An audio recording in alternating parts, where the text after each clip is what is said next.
Asibingelele kuba bukele be-Transformation Life.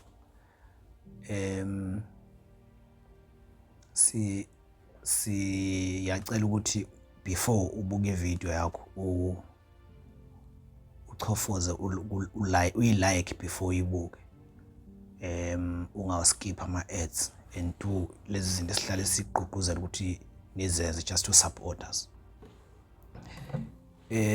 Ngifuna ukukhuluma ngodaba lwase Maritzburg endaweni yase Gezubuso, bayazi abantu abaningi. Ilapha yalendawo khona indawo ethiwa kwaMnyandu lapha yamodlula uziyodlula ngakubo lo baba wakuthiwa uThemba Njilo lo wayemeya kudala lapha eMaritzburg. uThemba Njilo abanye bamazi kakhulu ngenxa ukuthi wayijwayela ukuhamba noSibuthelezi. uSibuthelezi wayekade esebenza ukhosini kule ndawo. Khona insizwa yaboshwa khona ngo-2004 isaboshiwe namanje na 19 years ejele yohlanganisa u20 yakwaDlamini wakuthiwa umbheke eNdlamini. Ezinye ke zeindaba esikhulumayo ngeke ngakhuluma nelinye iphoyisa eliphethe NIU. Sidibana nje la kwaNongoma eliwe NIU sikhuluma ngezinye izindaba esijwayele ukukhuluma ngazo la.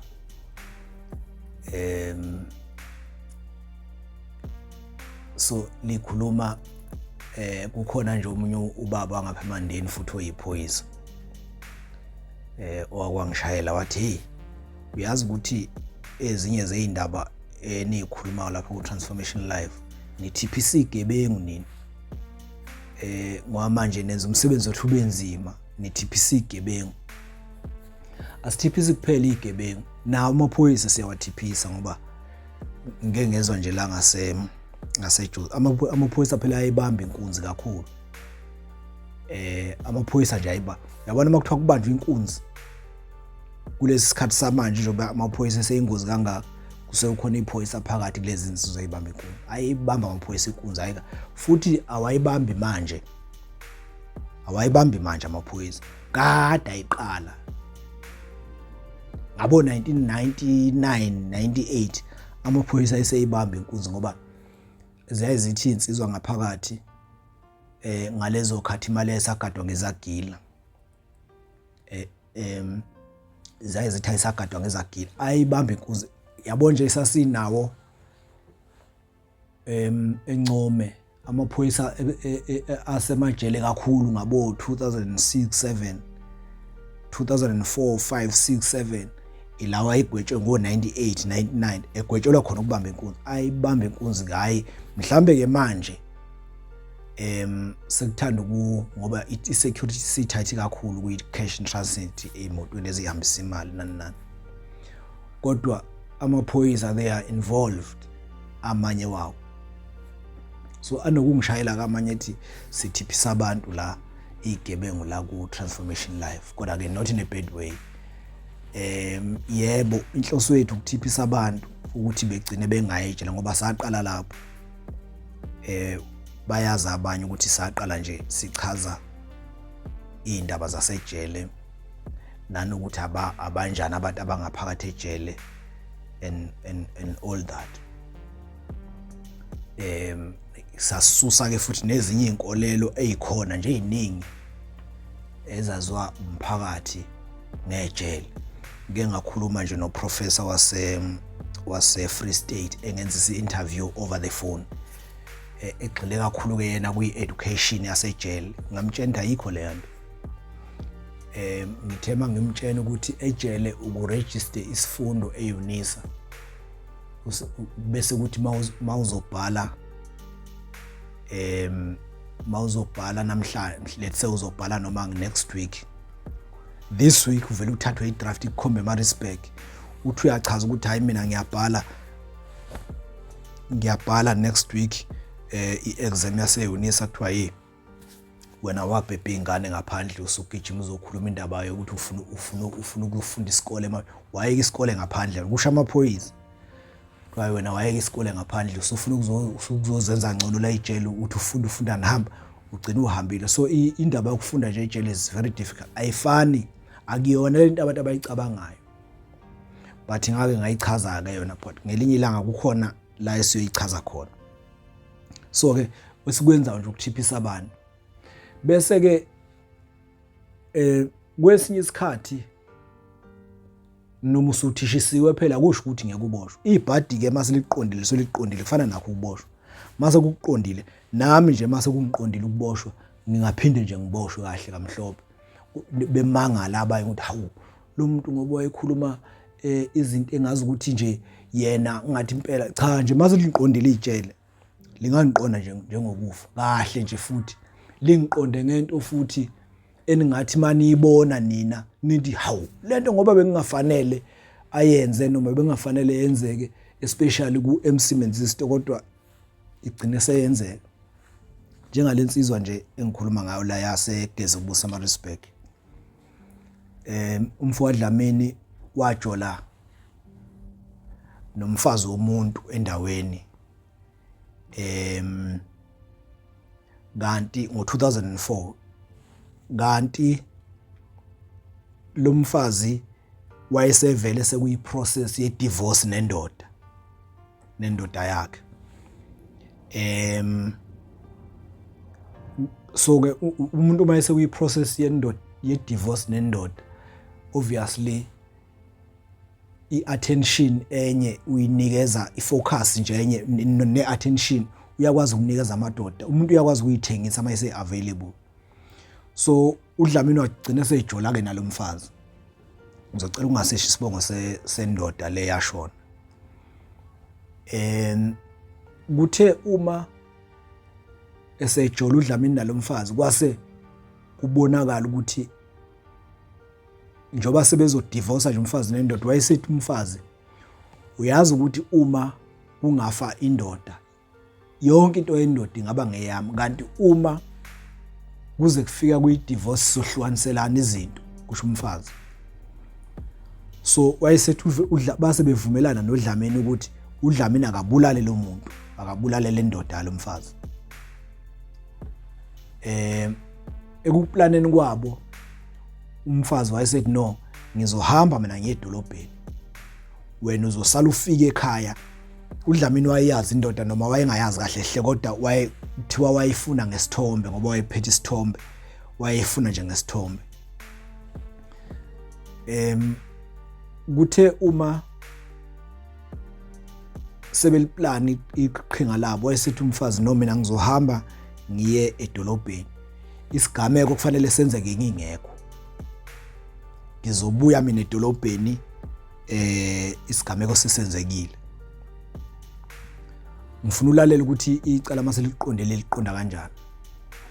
uDlamini umbheke Dlamini bathi wathi mayefika esezodubula le ndoda, wafika idubula ekhaya, unkosikazi engekho, kwakusemini yasekuseni nje, wafika idubula wayeseyabaleka.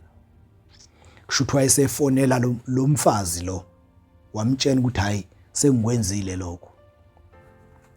Kanti indoda uzothi mayidubula ingashoni ngaleso sikhathi. Kusho ukuthi bafika-ke omakhelwane, yagcina ithathiwe yasiwa esibhedlela eDindeli. Wathi mayifika unkosikazi ekhaya wafica sekuvele sekunesidumo, angithi wayesazi unkosikazi, wafica sekunesidumo, washo ukuthi indoda isihambile isesibhedlela, wayeseyilandela ngemuva. Wafika esibhedlela kanti indoda isizoshona ngoba yashona nje sekuntambama.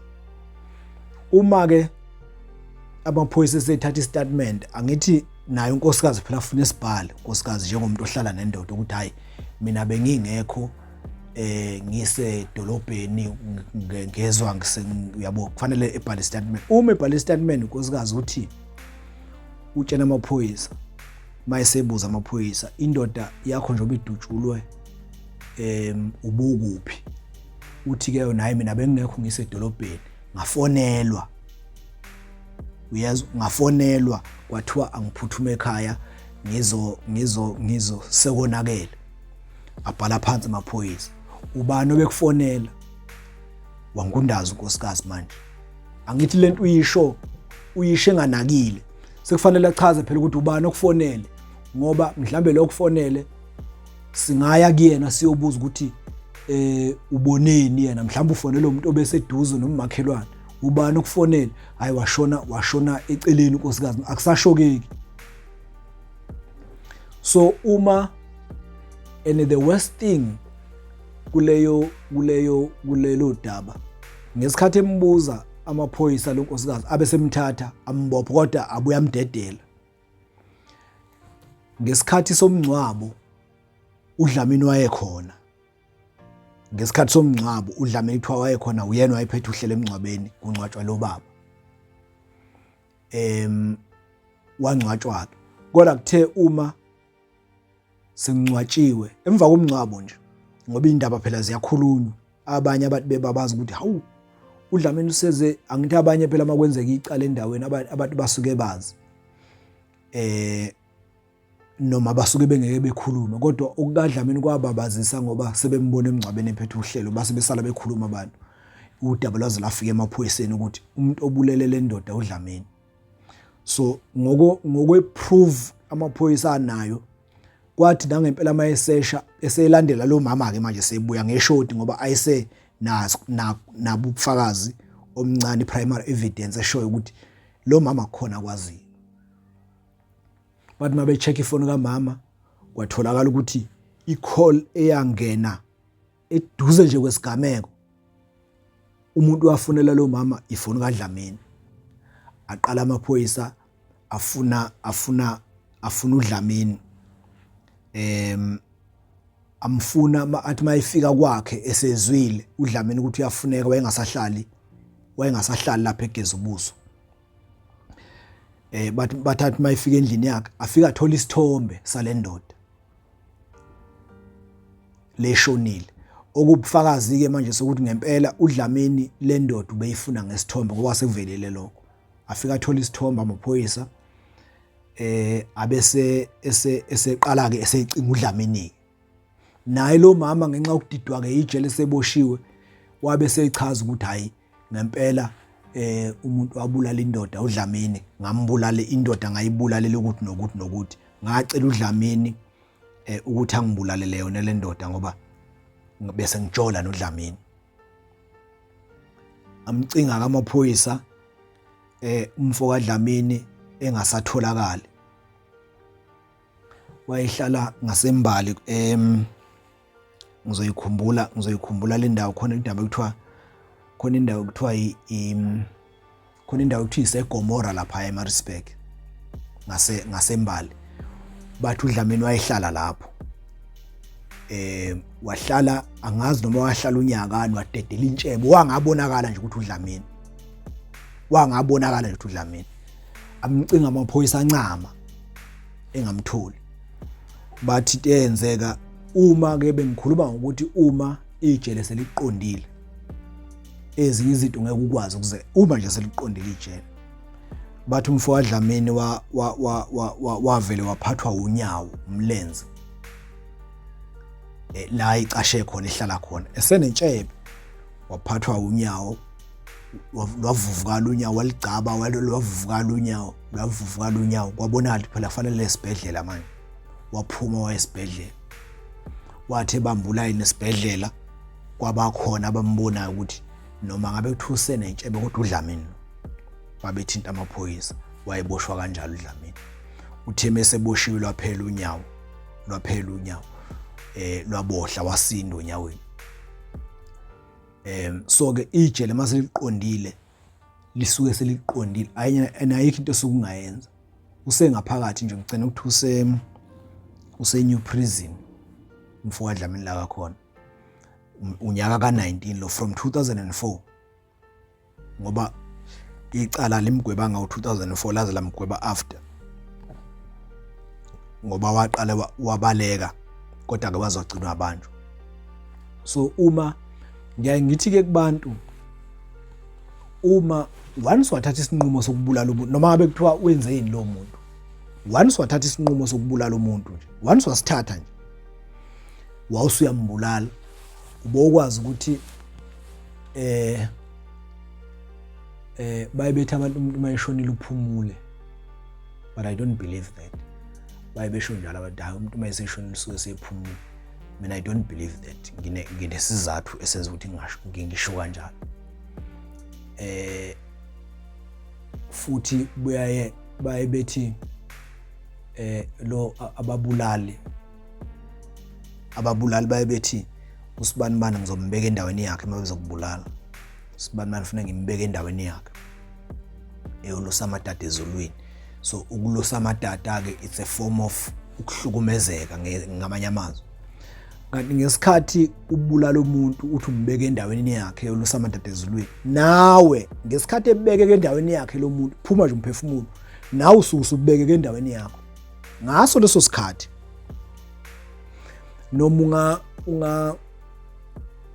angazi ukuthi noma ungenze njani, kodwa ngawo lo mzuzu lelo minute lelo uthi umbeke endaweni yakhe lo, nawe usukusubekele endaweni yakho, ngoba ukuphumula uzukuthola from ngalelo langa, from ngalelo minute umbulela umuntu. Awusezi ukuthola ukuphumula kuyoze uyozufe ngisho kanjalo, ngoba noma usungaphakathi ejele ngeke ukuthola akukho ukuphumula kulapha. Ngeke ukuthola ukuphumula uyoze mhlawumbe uyokuthola mawusuphumile ejele ngoba usujezile phela waphuma bese ukuthola ke mhlawumbe ukuphumula. Kodwa nje the minute usumbulela umuntu wathi umbeke endaweni yakhe, nawe ususubekile endaweni yakho, ngoba ijele mase liqondile ayikho indlela ongenza ngayo, likhipha noma kuphi. Ukukhishwa into encane nje ezokukhipha ikubeka endaweni ukuthi ubonakale la uboshwa khona. Ngake ngakhuluma khona insizwa ngangihlala nayo eNcome eB ngo-2010 ngisanda kufika ejele laseNcome yangapha eMaritzburg. Kwakuthiwa ubani leyansizwa, kwakuthiwa uGP yaseMaritzburg ebiza ngoGP. Angazi abantu siyaphuma, angaze ngikhulume nawo ngecala layo, kodwa ngathi mangikhuluma nensizwa zangakubo, angazi noma zayiqinisile yini, kodwa ngathi mangikhuluma nensizwa zangakubo zathi yadubula enye insizwa yangakubo yangaseMaritzburg, yadubula umfo wayinkinga eMaritzburg, aziwa nje ukuthi usibanibani akathinto, yamdubula leyo nsizwa leyo. So uma sekuthethwe icala kufakazwa bonke ofakazi kuthiwa babethi hayi impela uGP ubulele umuntu oyinkinga, ubulele umuntu oyinkinga uGP. So uma sebesenkantolo, ithi inkantolo mayisikhipha isigwebo, ithi inkantolo kuGP ngiyeza ukuthi thiwa lo muntu ombulele ubevele ehlupha eyinkinga ukudlula wonke umuntu lapha eMaritzburg. Kodwa mina njengenkantolo, umuntu oyinkinga kakhulu ukudlula umufi kuwe, ngoba ukwazile ubulala umufi, ngoba kube ngempela umufi beyinkinga ukudlula wena, ngabe uye obulele wena. So ke ngushango life sentence ngezwe, kodwa uxoxa insizwa nje zangakubo wakhe ngoba ngalithola udaba naye sihamba sesihlukene. So ke uma ijele seliqondile lisuke seliqondile, zikhona nje indlela lekhipha ngazo, lifana netekisi mawuyi-owner yamatekisi. Mawusuko owner amatekisi kukhona lento yokuthi ebeyayenziwe ngabantu, uthola umuntu uyadilizwa emsebenzini ebese ngiyathanda ukukhuluma ngalento yamatekisi kakhulu.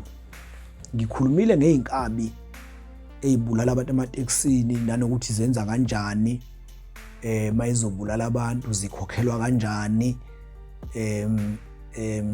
zikhokhelwa kanjani, uhlelwa kanjani nje ukubulala, ngoba ngangihlala nazi insizwe ezayiphila leyo mpilo, ezaziphila nje full time.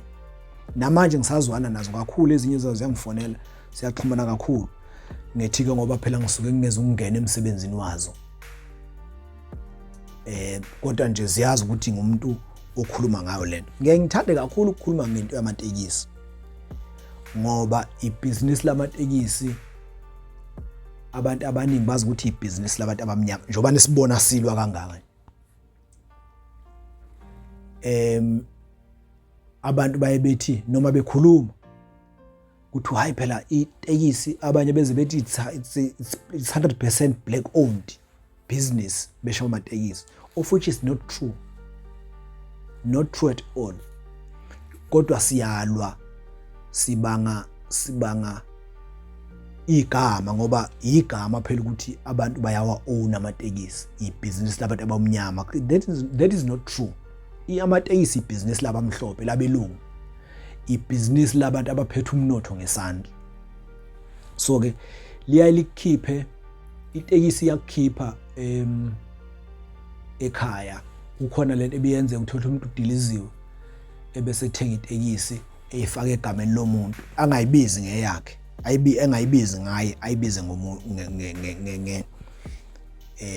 ayibize ngomunye umuntu amaziyo. Leyo itekisi nje ngoba ngithi ikhipha endlini noma ngabe kuthi ucashile 1 2 3 uzozwa kuthiwa isilahlekile itekisi yakho. Wena ofake itekisi onetekisi eyodwa uzozwa ukuthi akalomuntu ofake itekisi yakho ngaphansi kwakhe awalahlekile, eyakhe ilahlekile. Uzoyibona ingxabano ezosuka lapho. That is why ngithi itekisi kukhipha endlini. Kwesinye isikhathi zivalwe imoto okuthiwa ilayisha, isuke isifuna umnikazi ke ngempela imoto lapho. Kodwa ke bengifuna ukukhuluma ngalento ukuthi abantu bazi ukuthi amatekisi ibusiness labantu abamnyama. Nami ngicabanga kanjalo. Kuze kube ukuba ngiyaxoxa nama owners amanye sasixoxa nawo ngaphakathi, amanye siyaxoxa. Abantu bamatekisi noma ubani onamatekisi mhlawumbe ozoba nenhlahla ukulalela la onetekisi nje bayazi ukuthi installment setekisi sinzima kanjani. 1 ukhokha installment setekisi mhlawumbe ukhokha 12,000 a month, kodwa umsebenzi awukho. Asemaningi amatekisi, semaningi kakhulu amatekisi emgwaqeni, uthola ukuthi umsebenzi awukho. So umsebenzi awukho kahle, ibank liyayifuna imali yayo, and futhi alinendaba phela ukuthi umsebenzi itekisi yakho ihambele endaweni zasemakhaya le kodabhazi komaye, abantu bakhona baye kakhulu edolobheni. Ibank alinendaba nalona, lona lifuna imali ekupheleni kwenyanga, and mungayikhokhi leyo mali izodliwa itekisi, izodliwa ibank. So uma ibhizinisi lamatekisi kungela abantu abamnyama, why itekisi idliwe ibank? It's because ibhizinisi lamatekisi akulona labantu abamnyama. Kuphela nje sitsheliwe ukuthi lethu njoba silwa sibanga into abelungu. Abantu bamatekisi bakhokha installment itekisi izigugi bendala kuze kube ngeyakhe ngoba isindala naye engasayifuni kube mayiqeda installment. Qeda installment umuntu itekisi ayipake lapha noma idayisi ayolanda enye azophinda khokha installment iziguge nayo. Abelungu bemla entanyeni befuna installment. Kodwa mawuza umuntu ethi angithi uyothenga imoto, uthatha amaphepha akho wasihambisa egarage, bese igarage lithatha amaphepha akho, i-statement zakho lama bank statement nani lihambise ebank, lithi bank awusicheckele ukuthi lo muntu engakwazi ukukhokha, engakwazi ukukhokhela itekisi nje, engakwazi ukukhokha installment esingaka. Bese lithi ibank ama records akhe athi engakwazi ukukhokha, or ama record akhe athi ngeke akwazi ukukhokha. Ibank elideclineayo uma ufuna ukuthenga imoto. It's not the garage, ibank elideclineayo. Bese ibank lisho litshene igarage ukuthi hayi ngeke akwazi ukukhokha installment lo muntu. Uma lithi ibank aye ngayisikhokha installment, akhona ama records akhomba ukuthi ukhokha kahle nasezitolo nakuphi engasikhokha installment. Ebese igarage ebese ibank liyayithenga itekisi cash egarage. Ibank lithenga itekisi egarage li-own kube ngeyalo, ebese wena likuboleka ukuthi isebenzise until ukhokhe installment uzusiqede. Thereafter itekisi kuzoba ngeyakho. Kuzoba ngeyakho nini? Isindala nawe ungasayifuni. Umbuzo ke uthi who owns the banks? Abantu abamnyama? No, akusibona. Imoto le nisuke nihamba ngayo itekisi eyebank, and who owns the bank? Akusibo abantu abamnyama. So imoto lezi engamatekisi ezabanikazi bamabhenki, and abanikazi bamabhenki akusibo abantu abamnyama, abantu abamhlophe. But thina siyalwa egameni lokuthi amatekisi yibhizinisi labantu abamnyama. That's not true. That's not true. Into esiyibangayo nje ematekisini in fact ayikho. Sibanga nje igama leli sakhohliswa ngalo ukuthi hayi itekisi ibhizinisi labantu abamnyama. So ziningi izinto ezisibulalisayo singabantu ukuthi uma sewujula bese ubona ukuthi hayi bengafanele ukuthi zisibulalise. Akulula ukuthi ujule ungazange udlule endaweni nathi mhlawumbe esidlule kuzona. Kodwa ke abanye bayakwazi ukuthi ngaleli ivangeli eselikhulumayo bayakwazi ukuthi begcina ukucabanga kwabo sekukulapha ya ube sengazi ukuthi nabo sebeke baboshwa. Umuntu ngifisa ukubonga nanendlela abantu nginabufakazi ukuthi ezinye zezinto esikhuluma la ziyabasiza kakhulu abantu and ziyabasindisa futhi abanye bazo. Sisikhulume kakhulu ngabantu abasithinta eceleni, abanye basi encourage, abanye ke they are just giving us support, be it financial support, all kinds of support. But siyabonga kakhulu kulabo abasuke besupporta nakulabo abasuke bechaza indlela abasizakala ngayo ngendaba esuke siyikhuluma la. Ibona basho ukuthi ziyafundisa kakhulu. Inhloso nje yethu wakuwukuthi abantu bekhandeke, bengagcini beye emajele ngezinto abangakwazi ukuyigwema. Ngibuke nje ezinye insizwa ezithi khona enye insizwa nje yasondini eke ngakhuluma nayo, ngaphathe inhliziyo yami yaphatheka kabuhlungu. Yatshotshelwa isibhamu sayo, so manje iyamazi umuntu watshotshwa isibhamu sayo, iyamazi, kodwa iyasaba ukumbuza. Kodwa indlela eyayikhuluma nami ngayo, ngabona ukuthi ngazi ukuthi sinali plan elingalungile nokho lokubuza le ndoda eyisaba ukuyibuza ngomlomo. Ngayizi ukuthi ngathi sinayo iplan. Ngathi ke mangikhuluma nayo ngiyichazele, ngaqala ngayibuza ukuthi isibhamu sasemthethweni, yathi cha asikho emthethweni. That is why ngakwazi ukureport emaphoyiseni ukuthi ilahlekelwe isibhamu, asikho emthethweni. Ngase ngiyibuza ukuthi sikusiza ngani lesi sibhamu sakho leso sifuna kangaka nje ubukhala inyembezi nje ukuthi satshotshwa ubani futhi uyabona ukuthi ngiwinki ngiyasaba ukumbuza sikusiza ngani. Akaze nginike impendulo, ayikho impendulo anginika yona. Ngase ngithi kuyena akaqale nje ebhale phansi, engibhalele noma ku WhatsApp, engibhalele ukuthi kusukela aqala ukuphatha lesi sibhamu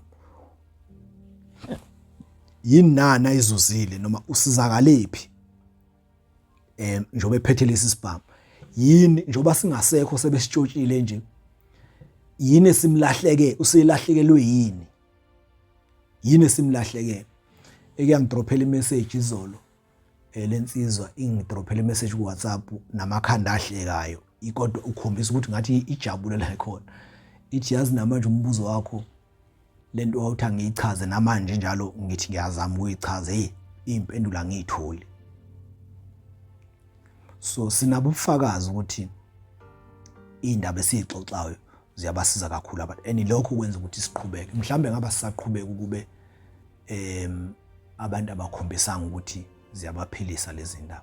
Siyabonga kakhulu, siyacela ukuthi niqhubeke ni-share, ni-like, niphinde ningaba skip ama-ads. Makhona i-ads edlalayo while usabuka ivideo yethu, ungaba skip lawo ma-ads, wayeke nje adlala aqhubeke iziphele ngoba kusuke ngamizuzwana nje imbalo. That's how we get support. That's how you support us. Thank you.